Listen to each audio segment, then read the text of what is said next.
View on this Unity Mall issue जो आता सध्या चालला पाहिजे ते. I have not studied the matter and I don't want to comment on anything. I do not have a knowledge of it. So खबर ना म्हाका. But one thing I'm saying, Unity Mall is not तो कपड्यांचो mall B न्ही, garment mall न्ही तो.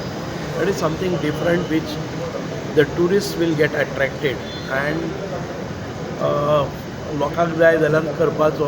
आनीक if it is really benefiting the Goan economy, Goan business, then we must go for it without hampering environment.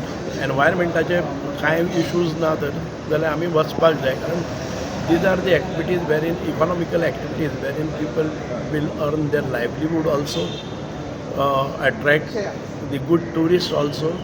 त्या खातीर म्हाका दिसता की आमी बॅलन्स वे घेवन पळोवपाक जाय. What are its merits and what are its demerit, what are its advantages, what are its disadvantages. But one thing is sure that we should not harm the environment. आमकां कळपाक म्हणजे लोकांक कळपाक जाय थंयच्या वॉट एक्झॅक्टली इट इज. कळ्ळें न्ही, म्हणजे लोकांक खबर ना ते आनी प्रोटेस्ट म्हाका खबर ना, म्हाका खबर ना what is the scope of that work. म्हणजे ते लोकांक general public from that area should be made aware what exactly it is and how it is benefiting to the locals from there, how it is benefiting for the government and overall economic activity.